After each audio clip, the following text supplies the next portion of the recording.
Hi there, welcome to the Gardens and Graveyards channel. My name is Charisma and today we are in the moon garden and we're going to do a moon garden tour. So many things are in bloom. It's really exciting. I think I'm gonna try to get a moon garden tour at night in the next few days, so look for that next week. And because after that I really need to cut back some of these flowers.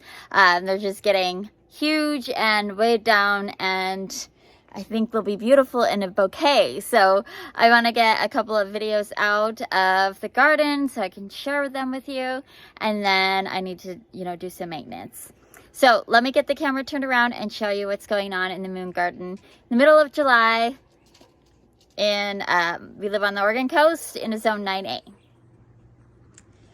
All right, so here in the raised bed area, we have all plants that we grew from seed. So these are the snapdragons from Floret. They are huge. These are huge snapdragons. I mean, look at that. And then we have a couple of different sweet peas. So this is Spencer's ice cream. They're kind of done now, but they were a white creamy color. There's some nice ones right there.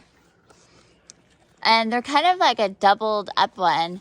And then we have Mermaid's Dream, which is a much larger purpley violet and a lavender color blend. So we've got, again, the Spencer's ice cream sweet peas here and here, and the snapdragons. So fun, kind of wild. I don't think I will do this look in these raised beds next year, but I'm enjoying the cottagey kind of garden for now. In the background, we have the red Lucifer's crocosmia, which contrasts beautifully with the white and purple flowers. Then this here is the Midnight Mini Vista from Proven Winners. Looks fabulous. I love it up there.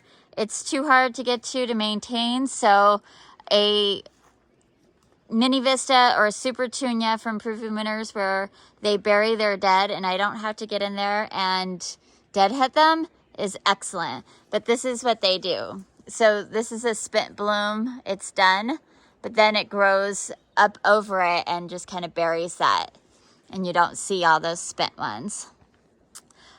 We do have clematis rambling all over the place. It's not quite in bloom yet. You could see a little bud right there. It'll be blooming soon. Moving over here, the double up white begonias.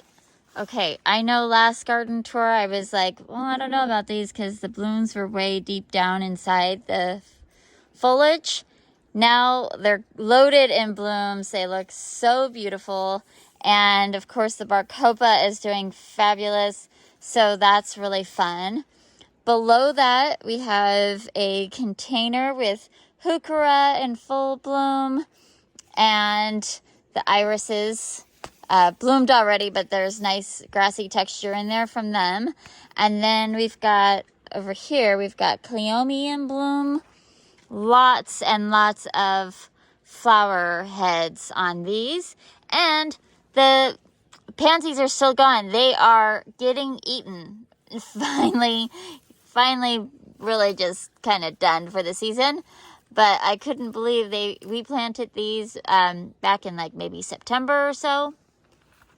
So not too bad. I'm going to back up a little bit. Underneath the raised beds, we transplanted Pearly Everlasting, and it's coming into bloom.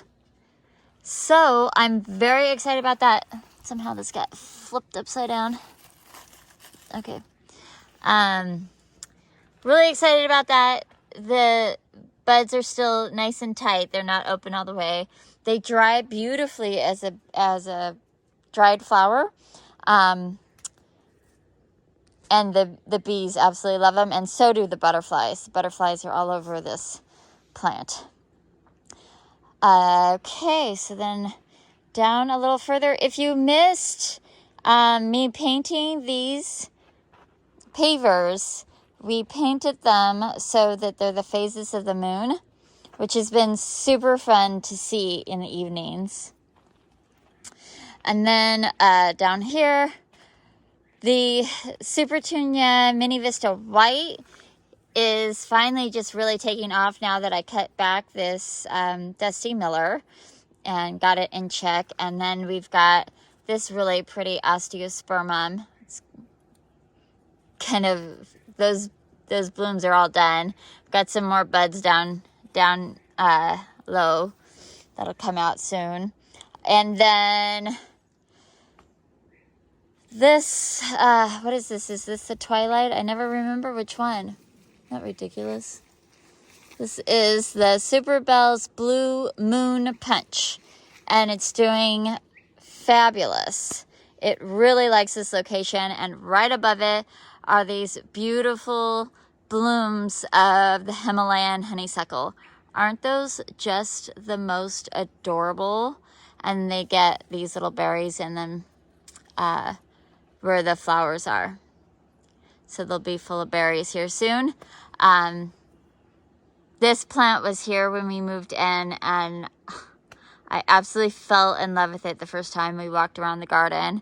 It was in full bloom the first day that we walked around the garden. So lovely. Next to that, we do have the coyote bush, and it is sporadically blooming. It's not very uniform, and I never can really pinpoint if it wants to grow on new wood or old wood, or if it wants more water, or what the heck it wants. But it didn't bloom at all last year. It's blooming intermittently this year, so I guess I'll just enjoy those blooms while they're here. Down here, we have tons of pincushion flower that are all budded up, just like the ones in the backyard. This one looks like it's going to be the Prince of Night, the dark black one, which means this would be the Snow Maiden. But we'll see. No true color, except I'm just seeing that little touch of black burgundy on there. And then we have a hyacinth bean growing here.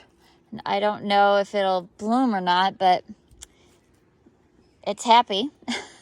And then we have the double Twilight Supertunia, or Super Bell in here. We lost part of it. I think it just got fried, got a little bit too much sun. So it struggles just a tad in that space, which is, only a few feet away from that one.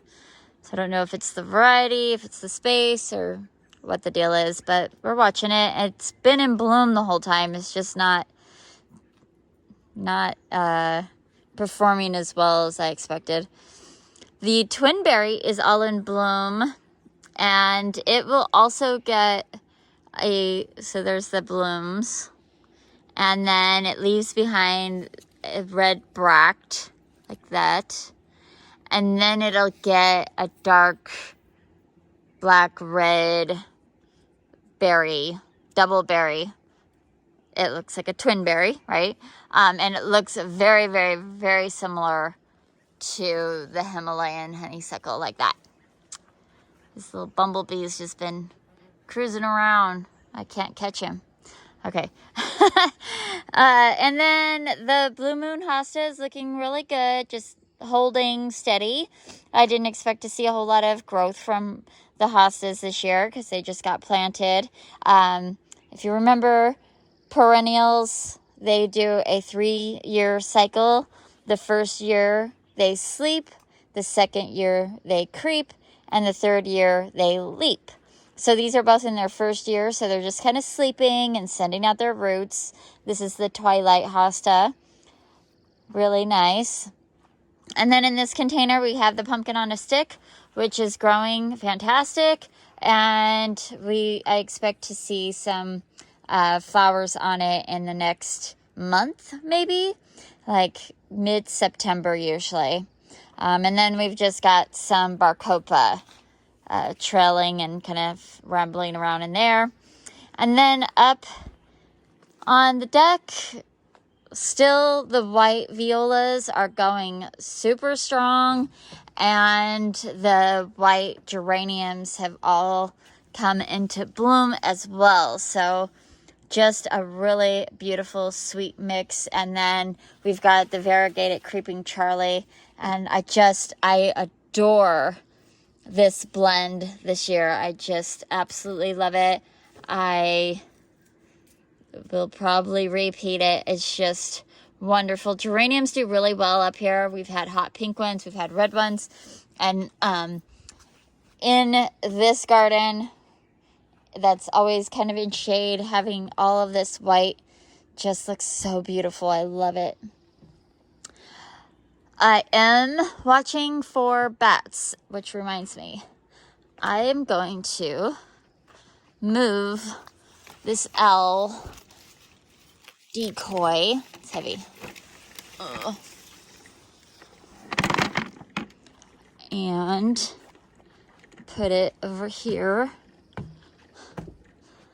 on this thing.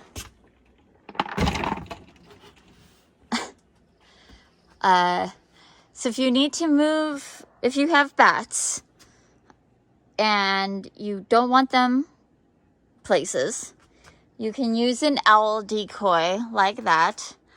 But you have to make sure that you move it around, because birds and bats will eventually just figure out that that's not a real bird and they'll ignore it. I was reminded in my memories on Facebook today that a year ago we had bats in my library, baby bats, 2 of them, and they would not leave. We kept leaving the door open. We blocked access. We did everything we could to get them out of there. Finally, one did leave, actually just exited the door. The other one never did leave and eventually died, which is really sad. I don't want that to happen, and I don't want them in my house. They kind of took over my library for a month, and it was a disaster. I had to deep clean everything. There were bat droppings everywhere. I thought I had a mouse at first, and then it was like, no, there's mouse droppings like on top of picture frames. That's a really clever mouse. No, it's because the mouse was flying. So it was disgusting in that regards. It was terrifying in the fact that I couldn't, go in there without getting dive bombed. And of course, the little bats, that's not where they belong. So we did block off their access, but just in case, I'm just gonna put the owl over by where they were coming in last year and remind them that's not where they want to go have their babies. Obviously, if I had them in the library this time last year, they had already gotten up in the attic and had babies, but hopefully that did not happen this year. Anyway, I hope you enjoyed the Moon Garden tour. I hope that you're celebrating your life, and make sure you stay tuned and subscribe, because I'm going to try to get an evening, late night tour to show you how all of these white flowers pop in the night time. And I don't know if there will be a full moon between now and the time I need to post, but certainly in the deep twilight, all the flowers are really popping. And even though I can see the white flowers late at night, the camera doesn't pick it up, so I wouldn't be able to really get a good video of it like under a full moon in the middle of the night anyway. So I will just do my best to show you the contrast of how much they glow when the sun has gone down. Yeah. So keep celebrating your life. Stay tuned, subscribe, like, and I will see you in the next video. Bye.